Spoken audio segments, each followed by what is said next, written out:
Welcome, everyone. We're so glad you can join us. This is the Counterculture Podcast. And today I have my good friend, Jeff Arnett. He is the founding pastor there at TBC in Lansing, Michigan. Is that correct? Close enough. Close enough. I'm pretty bad with names, especially towns. But you might not know this about Pastor Jeff. Pastor Jeff has been pastoring now, 40 plus years? I was the lead pastor for 43 years at the church we started. Yeah. Wow. And we were just having a conversation about that. You started when you were 23. 23. Yeah. You can do the math, everyone. Just saying. He's still very young.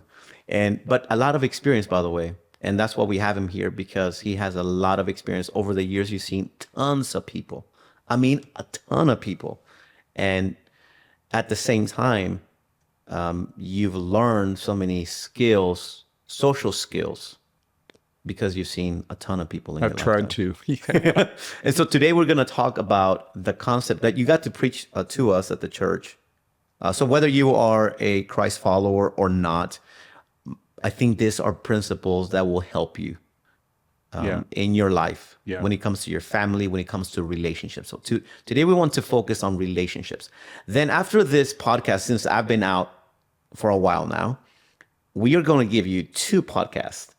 We'll have a part 1 with Pastor Jeff, and we'll talk about the concept of relationships. And then the second part, we're going to talk about habits and how to build good habits. So this will be a 2-part podcast. So stay tuned for the second part. So here's part 1, where we'll talk about relationships. So here is what you got to preach to us on Sunday, which, by the way, the church just absolutely loved it. We had people literally crying, not because you were a bad preacher. That's what I'm used to. So if it was different, yay. But because the word was so fitting, and they were really looking for a word when it comes to relationships. And so during the month of February at our church, we focus on relationships because it's so vital to the growth of any person, really. So today I want to focus on that one word that you shared with us. And the word is, it's an acronym, right? ICU. It's really kind of gimmicky, but it works. Yeah. Letters that are also words. So do you want to explain that to our audience? Just kind of give it a little bit of context on what does that mean? I mean, it comes from the idea that Jesus, when he tells us what matters more than anything else, it is to love God and love people. That comes from the Old Testament and was borne out by how Jesus lived. But the idea of how we love God best, really, there are a lot of ways we love God, but we best communicate it by loving the people that he loves and died for. Yeah. And so the idea behind actually doing that well is, I can't really love you well if I don't see you. Okay. If I'm not aware of who you are or what's happening in you. So the 3 letters, I see you, also stand for 3 words. I see you. I see you. And then you shared a story about your sons working because you put them to work, which, by the way, everyone, if you have adolescents, this is a great lesson for them, because you put your kids to work. And you have 6 kids, by the way. Right. I mean, you're a fruitful man. Yes. Well, your wife is. Yes. And you. My wife was Catholic, so,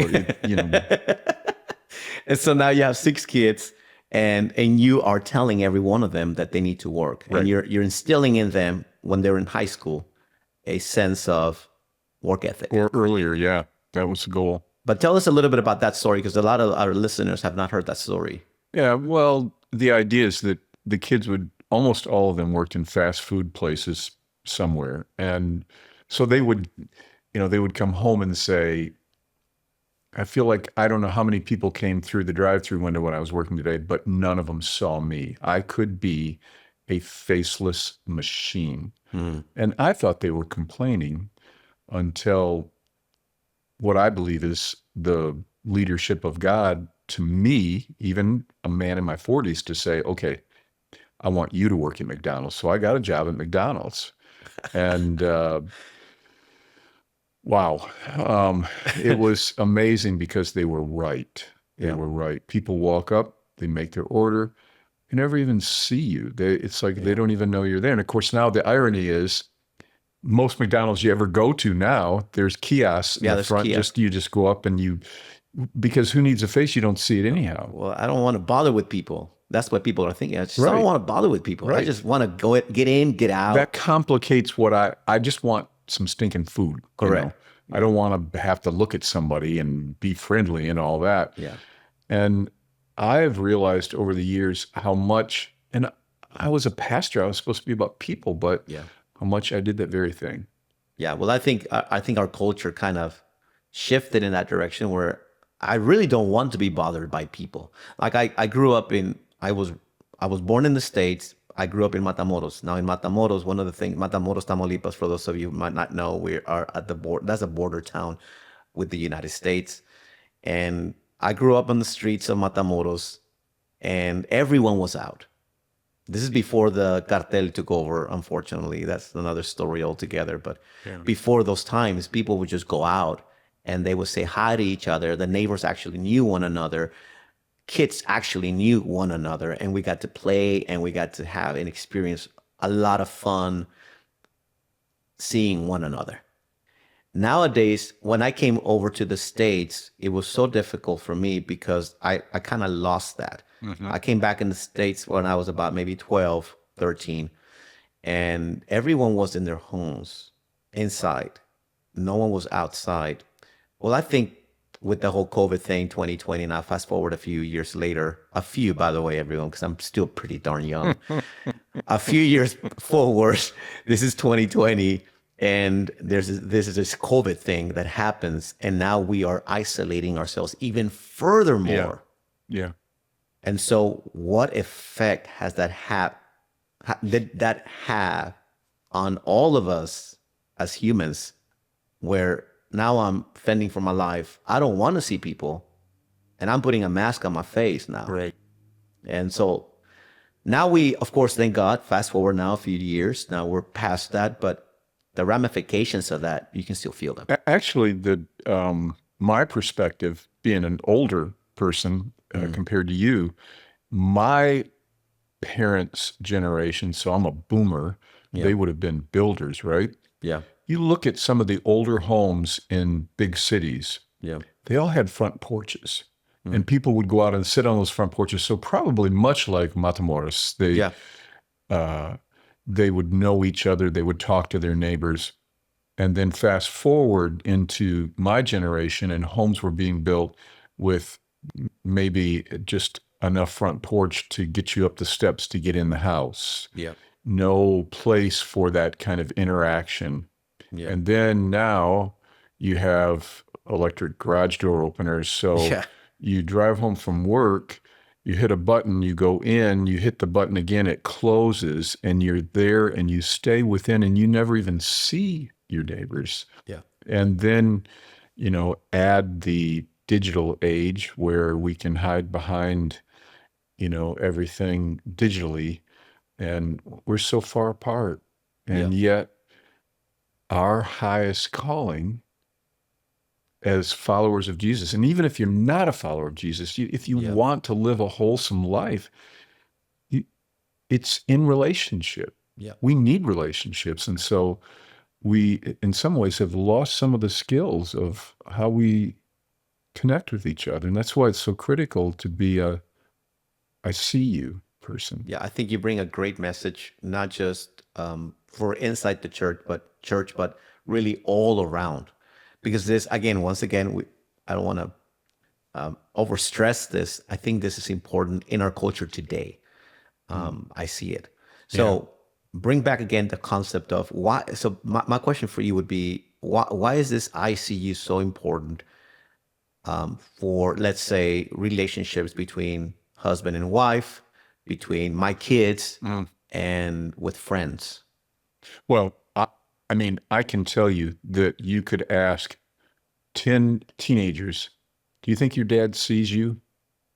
And I would guess maybe 30% might say yes, and the others, at best, in my opinion, 30%, the others would say, I don't think he even sees me. I don't think he even notices me. Yeah, but to what the parents would probably say, yeah, but I'm there with you. Like I'm at the house with you. Like Exactly. I'm right there. Exactly. Like I'm watching TV with you. That's what we. Yeah. That's Like, what do you what we mean? tell ourselves. Yes. Is that we're there, and I was so guilty of this. That's my greatest regret in life, is that I was around my kids, but I wasn't seeing them. Okay, elaborate a little more on that because I know that I've been guilty of it, where I am watching a show with my kids, and I might pull out my phone maybe. And I have one of them, by the way, here in the room right now. She's my daughter, Isabella. She's right here in this room, and she's smiling and she's laughing as I say that. Right. And they actually, one of the things that I told them, and they have the right to do this, I said, whenever we're just us, and if you feel that the phone is getting in the way between us, I'm giving you the authority to grab it and take it from me. Yeah. And she has done that on multiple for you. occasions. She has done that on multiple and occasions. let's just be honest. Obviously, you need that. Yeah. I mean, when you think about what that statement is, I'm with you, but I pull my phone out and engage in something outside of you. Yeah. It's not who we want to be. Yeah. You know, I'm guilty of it too. I've struggled with it deeply now. When my kids were younger, it wasn't as much of a digital age, so the phone wasn't the distraction, but I would be gone in my head. You know, I was thinking about the next thing at the church I pastored, the next thing I wanted to do. I had an agenda. I was about getting things done. Well, you had a, and we talked about that before, and I know you said it in light of, I don't mean to sound like I'm bragging, but you were successful, Right. and you're right. And by the way, those of you who are not in the church world, Pastor Jeff would be considered a successful pastor. I mean, you were pastoring a church that was more than 1,400 members, and sometimes preaching to 2,000 people on a weekly basis. That is success. I mean, the average church attendance is about maybe 80. Yeah, in a 100, town of 6 or 120. 7,000. So that gives you an idea of the percentage Even of the more. town. So there was success, and it pulled on me. Yeah. And all the responsibility that came with a larger staff and with all the people involved. And as I said, it's a regret that I was with the kids that I would see the rest of my life. Yeah. And many of those people, I don't know where they're at. They could be anywhere. I don't see them. I don't, but my kids, they're there. And I missed too much. Yeah. Even though I was present, Yeah. physically, I wasn't present emotionally. It wasn't, I see you. Like you mean to listen to them. Yes. To look at them, to listen to them, to engage with them, so that it's not like, yeah, that's good. Go play. It's really, well, why is that? Or what is that? And that can be exceptionally hard with kids that want to tell you about some fantasy thing they're thinking about, or some game they've been playing, or some other thing. And I'll have grandkids talk about things in terms of video game that they played. And I'm like, I'm lost within 30 seconds. And at that point, I have a choice. Yes. Do I see you, or do I disconnect and nod my head and check out? Okay, well, let's get very practical now. So, how do you see people? Because I mean, I'm seeing you right now, right? But we're talking about the real world now. We're out there. Are you saying that you see people, you make time to see people in the world out there, in your house? How possible is that? Well, obviously, it's you. I mean, you're not going to see at depth the person who's taking your order in McDonald's if you happen to be going through the drive-through. Sure. So you can't see them perhaps deeply, but you can acknowledge their humanity. You can pause long enough. It's fascinating because I've been working on this. Okay. And you So I ate in Texas Roadhouse. Roadhouse last Yes. night. Just The had a good place, by burger the way. when That's everything was awesome done. place. And you Yeah, didn't take me. That's I kind good. of like it. Thank you, Jesus. Amen. And so the guy comes up and goes, "Hi, my name is Daniel, and I'm going to be taking care of you tonight." Now, I have some options at that point. Okay. I can say, "Thanks, I'd like some iced tea or whatever I'm going to get," Okay. or I can say, "Hey, Daniel, how you doing?" And I did that because that's what I worked very hard at. And I've seen this so many times where they kind of do their head does a little double take, like, Really? Like, I can't believe this "What? guy's talking to me. You actually are giving me that bit of attention?" That's good. And it's stunning. The thing that it can do is it just says, "I see you are a person. You're not the thing that's going to bring me my food and I'm going to gripe to and all that." So you're right. You can't do it with everybody. You can't be "I see you" deeply with strangers that you go by, but you can see them. You can acknowledge their humanity. You can be kind to them. And it is crazy how responsive people will be when you do that kind of thing. And then, with family, with friends, with people that you're around, this is where you're endeavoring. I really believe this comes back to I don't think there's I'm not going to offer a book at the end of this podcast that I've Oh, written that will, absolutely. A great you know, book. and on it's got the ICU. 8 points to seeing see people people. and blah, blah, blah. I'm not doing that because this is hard as all get out. It's really hard. But if you are intentional, Yes. it can happen more often than not. And for me, that's been the biggest change in my life, is that I had to become intentional. When I look at people, I am choosing to endeavor to am I always successful? No, but I'm choosing to endeavor to see them.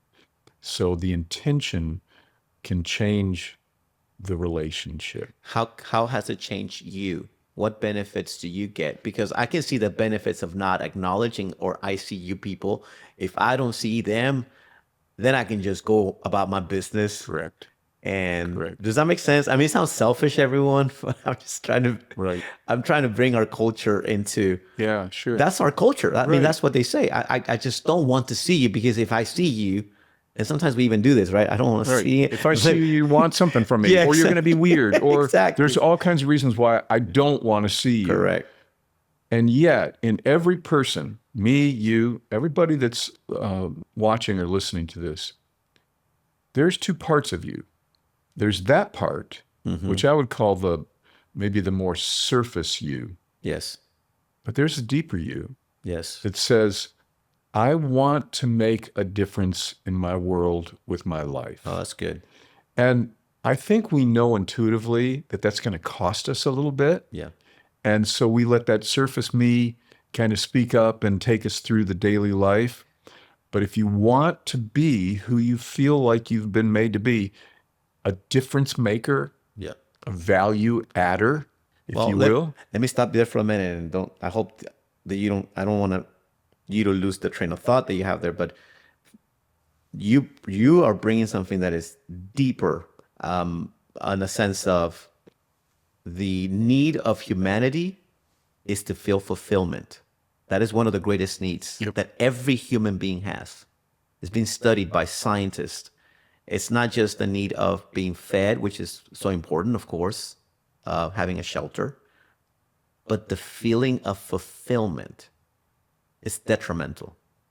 And so you're saying right now that seeing people brings this fulfillment. Oh my gosh. I mean, you think about why we become addicted, because we want things to bring that sense of completeness Correct. to us. Correct. And we don't know, it's like you go eat somewhere and you don't want to see people, you just want to get the food because that will release something in me. It's physiological at some level too, but it temporarily sates that need that we have in us to be a difference maker, but not for long. So then you got to go back to the cupboard or back to the fast food place or back to whatever. And that's why we fall into addictions. And living a life with purpose, which is work, and it takes so much intentionality, and it Yes. is not always immediately fulfilling, Correct. but living a life with purpose is a far greater way to live. And it does long distance provide a sense of, I may not be feeling good right now, but when I loved this person, even though it didn't go well, or even though they didn't say thank you, that's who I want to be. There's something powerful there. So you're saying for those that are listening to us right now, if they're feeling low or they want to feel better about themselves, start practicing this principle of I see you wherever they go. And you're saying, you're right here on the Counterculture podcast right now, you're telling me this is like that if they were to try this week, they're going to be happier because of it.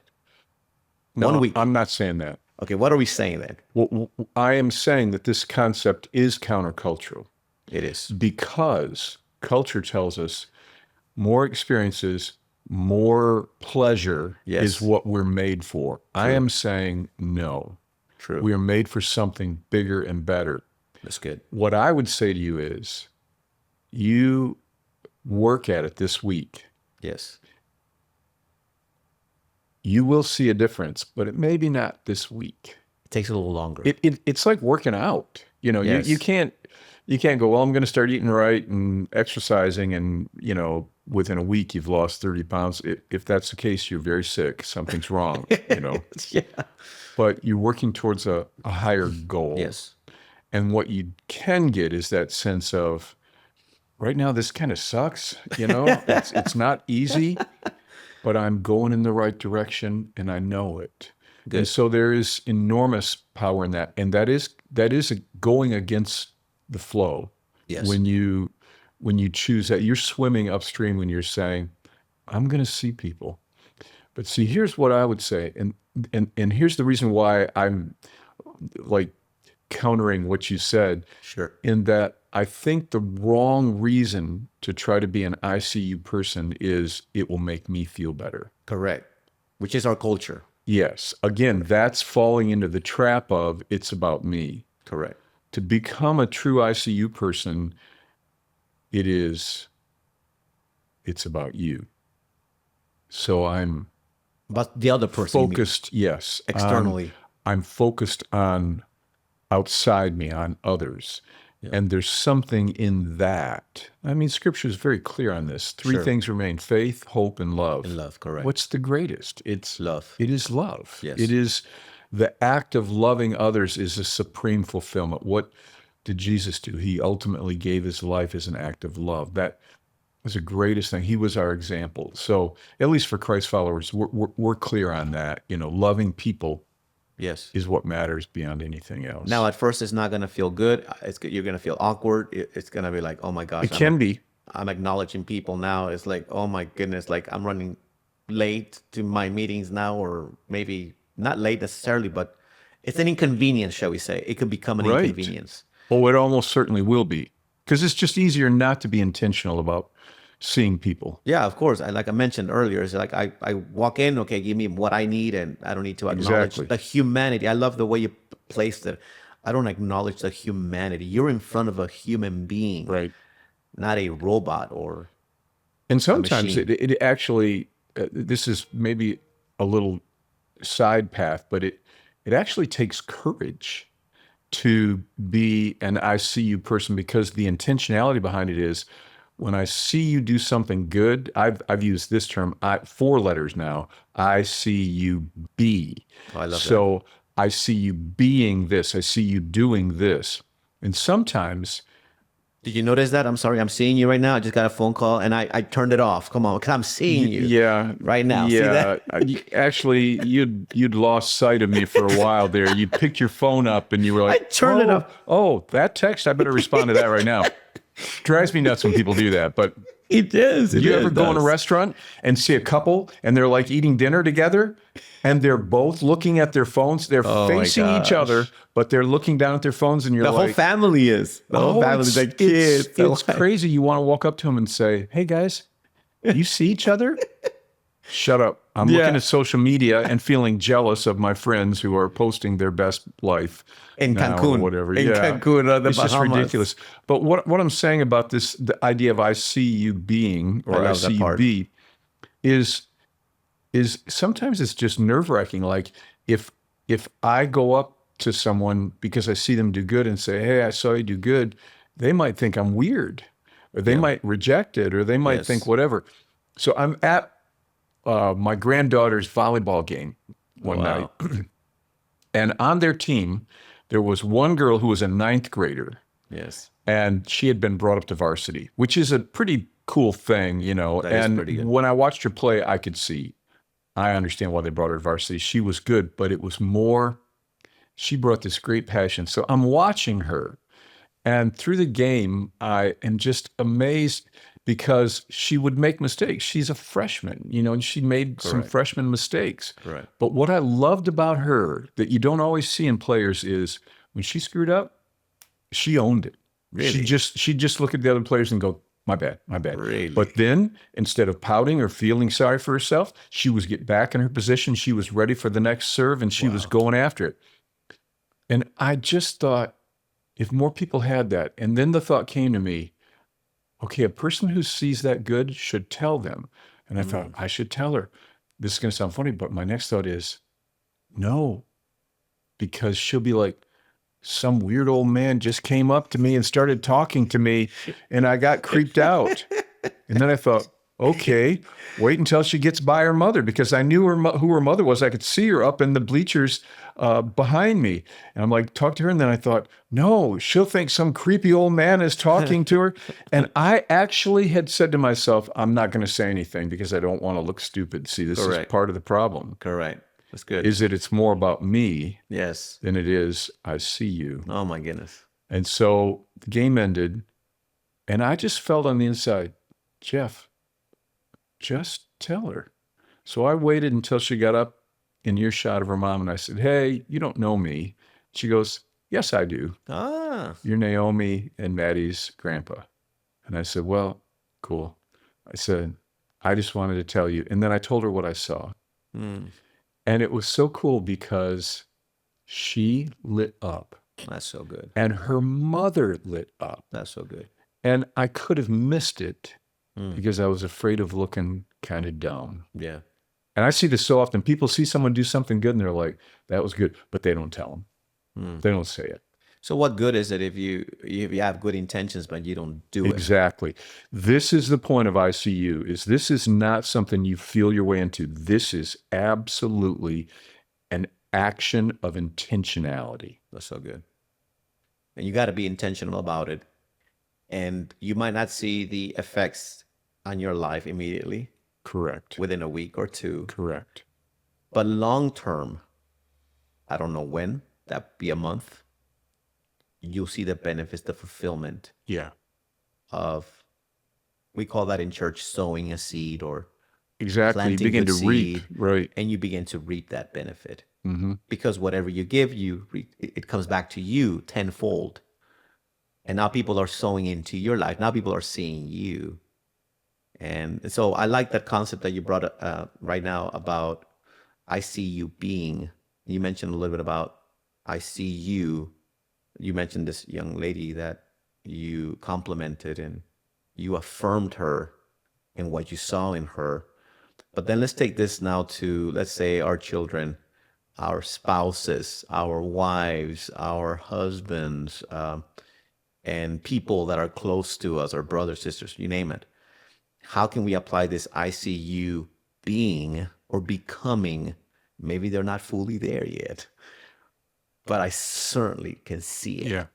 Can you speak a little bit on that? Because I know you brought it up at the message that you shared with us. Well, I mean, and I think you've heard me talk about this, but, you know, I was talking with my brother one day because my dad would never say, I'm proud of you. And it it's true. wasn't that he was always being nasty. But as I became a man and then had children and a certain level of success vocationally and all that, I never heard him say, "You're doing good. I'm proud of you. You're making your own way." Nothing like that. Yeah. But he would tell me how amazing my brother Dave was. I got so sick of hearing about Dave. Stupid I Dave. wanted to vomit. In your mouth. Yes. I'm sure I did many times when he'd be like, "Yeah, your brother is blah, blah, blah." And I'm like, so one day Dave and I are talking, my brother Dave and I are talking, and I'm like, "Dude, I'm so sick of hearing about you That from is so Dad. He never funny, says a man. nice thing about me, but all he talks about is how amazing you are." That is funny. And Dave said, Dude. "You're not going to believe this. I feel the same way." Wow. I said, "Wait, stop. Back the car up. You telling me that he says good stuff about me, Wow. Jeff? I feel like that's all he ever does. And he doesn't say it to me Wow. about me. He says it about you." Wow. And we looked at each other and we were like, oh my gosh. If he could just Reversed. tell us. But see, this is so often the case. We don't tell the people that need to hear it for whatever reason. Yeah. I can't even say what my dad's thinking was on that. I don't know. But what I do know is that the Bible, it doesn't use the word the words I see you be. Become this. or- Yeah. It uses the word encouragement. That's right. And it tells That's us, right. let us encourage one another, and all the more as we see Yes. the day approaching. Yes. Because why? Because affirmation, encouragement, use whatever synonym to those things you want. They lift us. That's the Yes. whole point. They lift us, and we become more of who Yes. we can be with that encouragement from each other. So it really comes back to like with family. That's what you're asking about. How do you do that with your wife or your husband, Kids. your kids? You choose to be intentional. Mm. You have to make the decision. I mean, if you have two kids, in my opinion, you ought to set a goal that you tell one of them every other day, or however you want to do it. But for me, Be intentional. when I hear people say, "Well, that doesn't seem genuine. Genuine, Like, yeah. I feel like I'm a phony if I'm not feeling it." Well, that's such garbage. Good. That's why no one ever exercises or no one ever does things that matter, because they don't feel like it. So anyone who knows that to get in shape, you have to do stuff you don't feel like, Correct. and you have to do it intentionally and regularly. Yes. Absolutely. So At International Christian Center, we are one church in multiple locations. If you're looking for a dynamic, life-giving community in the Rio Grande Valley, visit an ICC location near you. Come to know God, find freedom, discover your purpose, and make a difference. For more information about one of our current or future locations, visit iccenter.org. It just means I become intentional about compassion good. I love that. instead of waiting for the emotion to move kick me. in. The emotion will follow your decision. Yeah. Yeah. And even if it doesn't, so what? You are committed Yeah. to someone. You know, if you love your wife, you should tell her. Yeah. Not think it. Yeah. It's like the guy, that said, the wife is like, "You never say I love you." Well, I told you that. And if it changes, I'll let you know. That's wrong. That's not the way we communicate it. Absolutely. Now, everybody's different. And some people, their love language is words, and others it's different things. But the point is, if you're not intentional, you can go through your days Yes. and your kids haven't really heard you saying, Yes. "I value you. Yeah. Yeah. You've got good in you." Yeah. I'm proud of you. And we need to hear that from our parents. Yeah. I'll be honest, my dad never said it. I'm sure there were reasons, he had PTSD and other things, but I have fought my whole life feeling like I'm not quite good enough. Mm. I'm always just behind. And maybe it would have been a little different if I'd have heard that. That's so powerful right there, man. I think it is. Yeah. And it comes from the parents. It comes from the mom and the dad. And Yeah. I was fortunate in that my mom would say a lot, "I see good in you. I'm proud of you." it's good. And that helped. But I worked so hard to please my dad my whole life, and then he died, and I kept working to please him. Wow. Wow. You mentioned that you made the basketball team because a coach believed in you and he saw Yeah, in you yeah, something. yeah. Crazy, crazy. Really, I don't know what he saw. Yeah. Because he had coached me in 7th grade. And I wasn't coordinated. I mean, we both knew I didn't have much to go on, but he saw, I think, my willingness to work hard. That's good. And so instead of focusing on you're uncoordinated, you don't have experience, blah, blah, blah, he focused on the good he saw and he called it up out of me. And as it turns out, it was enough of a call, and I took it, Good. that I actually made the team as a senior when I hadn't played since 7th grade. And you kept on playing. Yeah. Well, I don't play now. No, I'm yeah. old. But the power of words and the power of affirmation and the power that he saw. Right. He saw in Exactly. you. I see you I see you. becoming this person. Yeah. Or you can use a different 4 letters. I see in you. I love that. And I that's see where you in look in someone and you see something that maybe they don't even see yet, and you call it up out. It's a potential of Yes. becoming something. Yes. And isn't that what God does with us too, right? I believe that with all my heart. Right? I mean, we're not perfect by no means. Right. But yet Well, I'm he's close. I know. I know you're far from it, but some of us are a little bit closer, ladies and gentlemen, than others. But God sees that in all of us. Yeah. He sees a lot of potential, to the point the Bible says, whether you're a Christ follower or not, watching this, that Christ died, Jesus died for sinners. The Bible quotes it like this. It says that, well, while we were still sinners, God loved us so much that he gave his only son to die Yeah. for us. In other words, there was nothing good in us. Yeah. Yet he saw potential in us. Yeah. And he says, I see that much potential that I'm going to give my best gift. Isn't that crazy good? That is amazing. I often Good. think about this, how he loves me, even though I screw up time and again, but he sees something in me Yeah. that is of value. Yeah. And Now, that I know people- swells my heart. I know people are watching this. Oh, not Pastor Jeff. He's a saint. I mean, he's been a pastor They for need to talk to my wife. 20-some years. People don't realize, oh my gosh, God has been patient with Yeah. us. And we Oh. don't have it all together, ladies and gentlemen, but we certainly have grown a lot over the years. Yeah. And we were talking about that earlier, how I'm not the same person that just 5 years ago, I took over this church as a lead pastor. And God knows I have changed so much over the last 5 years because I believe God saw something in me. Mm. And I still don't know where it's going to take me, but I certainly know that I'm not going to be the same. I'm better because of this responsibility that Yeah. I carry here with me. Yeah. And that, again, just this morning, I was having a chat with my son, Nathan. It's like, you hear that sermon Pastor Jeff said? You need to see me more. And I was like, yes, son, I'm going to see you more.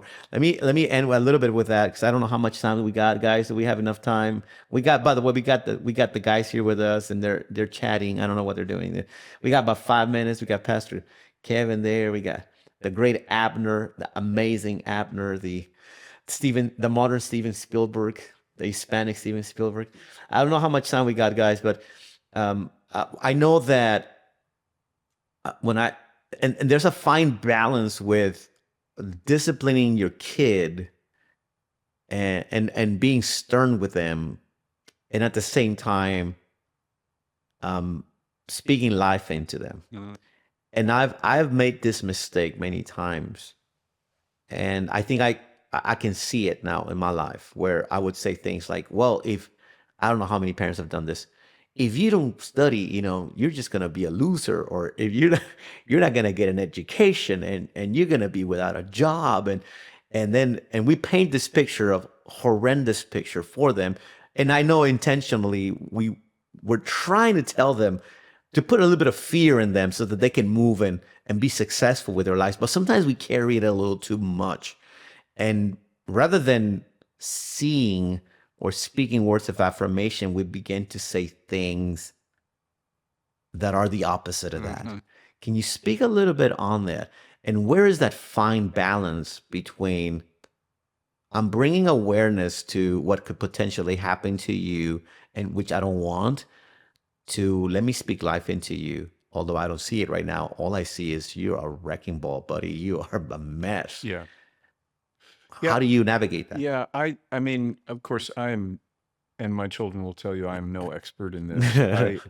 I do think that um, our culture did a big shift. So, like, I was kids when I was a kid, back when dinosaurs roamed the earth. But when I was a kid, parents did a lot more of what you talked about in terms of you're going to fail, you're going to be a failure. Yeah, yeah, yeah.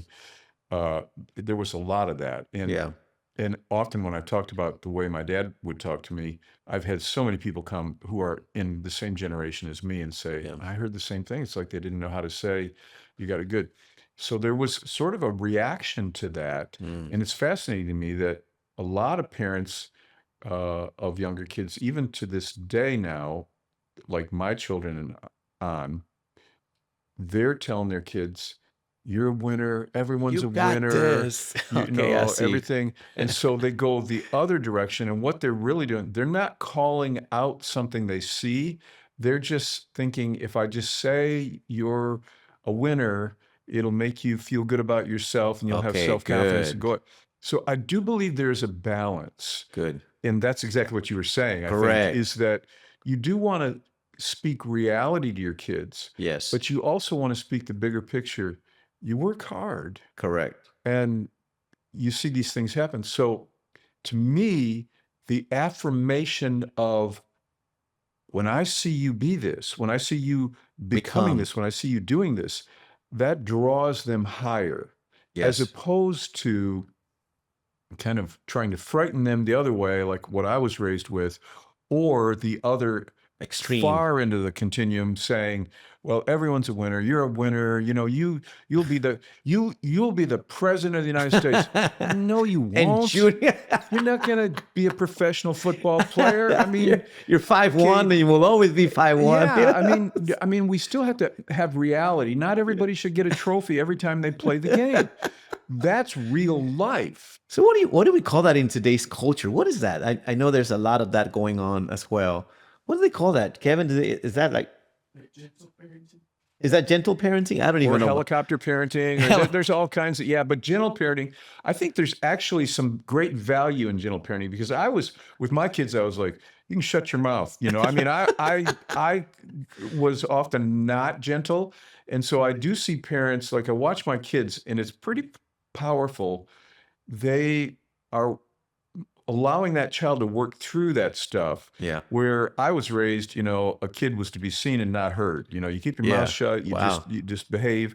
And then I kind of pushed my kids more that direction. And now I watch my kids, they're trying to do it in a way that they're not doing the beat down like I did. Yeah. But they're also not saying, Strive for more. well, they're not saying you're perfect, you're fine in every way. They're letting the kid work through stuff.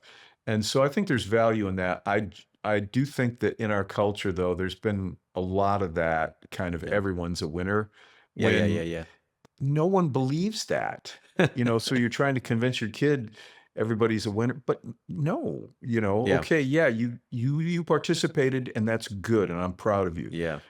You didn't win a trophy. Well, that's part of life. Correct. You don't get a trophy every time you do something. Correct. You clean the house, you don't get a trophy. Yes. You get a clean house. You got to earn it. Yeah. And so we want to teach our kids that. I think where we've missed it, and I know I did, is that we just didn't see their humanity and the Yeah. good places and call them up out. Yeah. Speak to them, affirm them. In the areas where you see that they're strong, in the Right. areas where you see that their qualities, those are the things, or that you can potentially see something in them. Exactly. And those are what you called out. Well, and my wife has been so good at this because she always said she wanted to study every child we had because she wanted to identify their passion and giftedness That's good. so that she could affirm and encourage it and not discourage it because it wasn't hers. So again, that's bottom line. That is, I see you. I love that. I see. Now, when it comes to spouses, what would you tell our audience? And we're about to land the plane here, and then we'll go to our second part, which you don't want to miss, by the way, where we're going to talk all about habits. And this is going to be so powerful because people break habits all the time, and we feel horrendous about the fact that we want to start a good habit, but then we break it, and then we feel horrible about it. You don't want to miss the second part. I think there's a lot of value that is going to be added to you. That word value, once again, from our good friend John Maxwell, my friend John Maxwell. Or should we just say John? John, if you're listening, He says I it am with your such friend. reverence. Yes, John, you are my friend. I am your friend. Back again to this. If we can give a word to spouses right now that are struggling, and they're saying, how can I say any word of affirmation? How can I see my wife? Pastor Jeff, you don't realize how bad she is, and vice versa. You don't understand. He's a slob. What good can I see in that? How can I see you? How can I see him? Yeah. What would you say to them right now? Well, I have something to say, but first you have to promise that you won't let my wife know I did this podcast so that she'll never listen to it. You kidding me?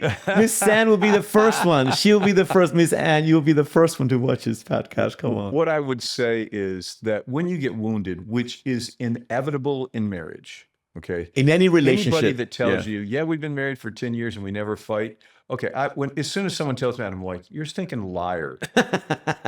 Because you're a human, you're breathing. Yes. So you're gonna, I remember a couple telling us, they were in a group we were in years ago, and we never fight.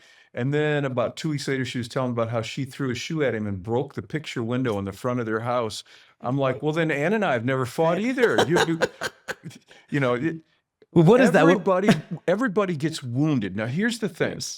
Okay, this involves forgiveness and involves processing and boundaries and all that, and we're not going to take time to get into that. But when you're wounded, on go the dark glasses because you're hurt. Correct. Now, what they do then is they make everything dark. See, when you put the glasses on, it dims Everything.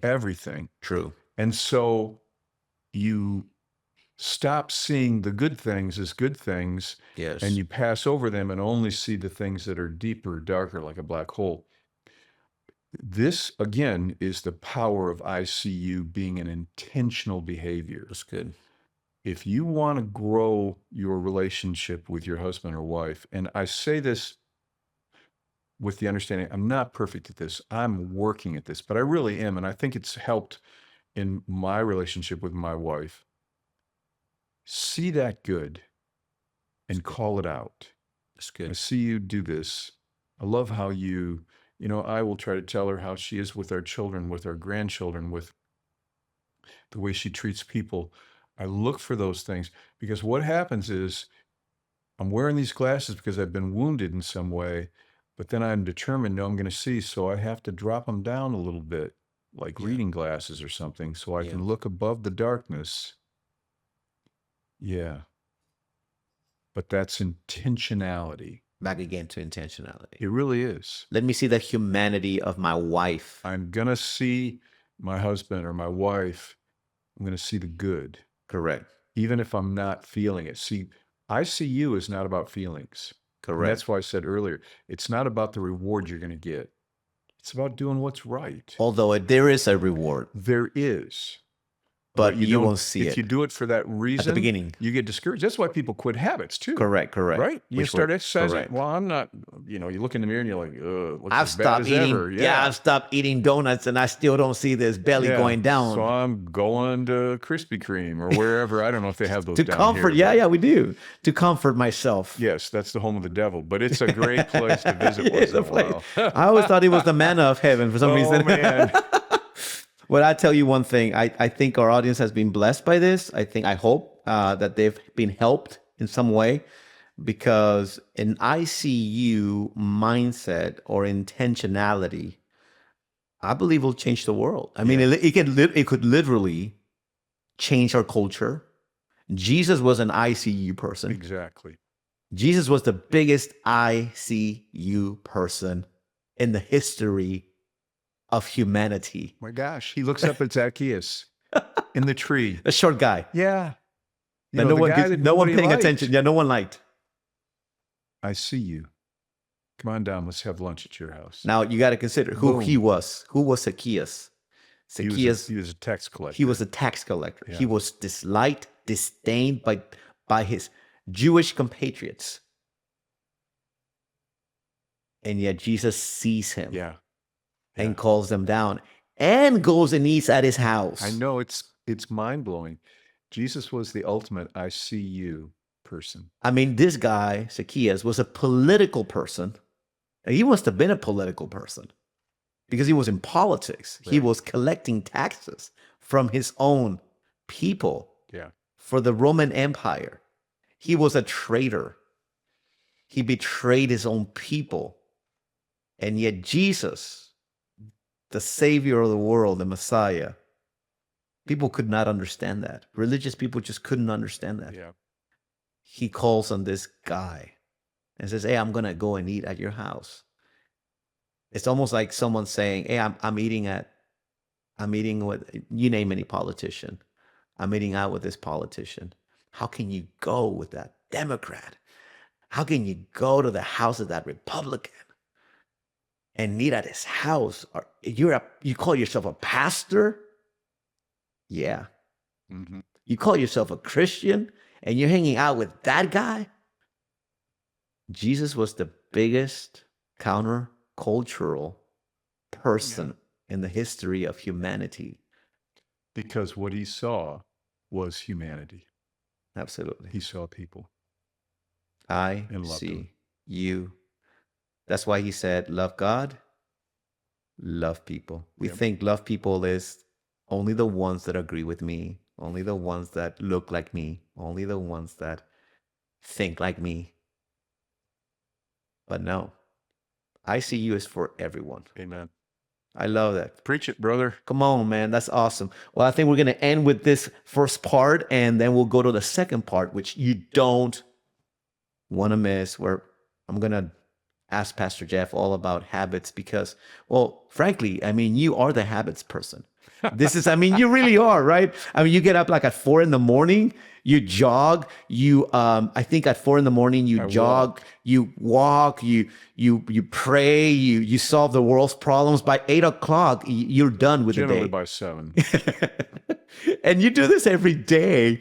Of course, he goes to sleep at 6 in the afternoon. Now I'm playing. I'm just No, playing that's everyone. countercultural to the culture down here. Yes, right? absolutely. Yeah. Absolutely. And if you go to Argentina, by the way, Buenos Aires, those people over there, they don't sleep. I mean, they are awake at like 1 a.m. I got a chance to go to Argentina, Buenos Aires, so you already know. And it blew my mind, those people. But that's another story that you don't want to miss for part 2, everyone. Thank you so much, Pastor Jeff. See you My pleasure. right back in a few minutes. Bless.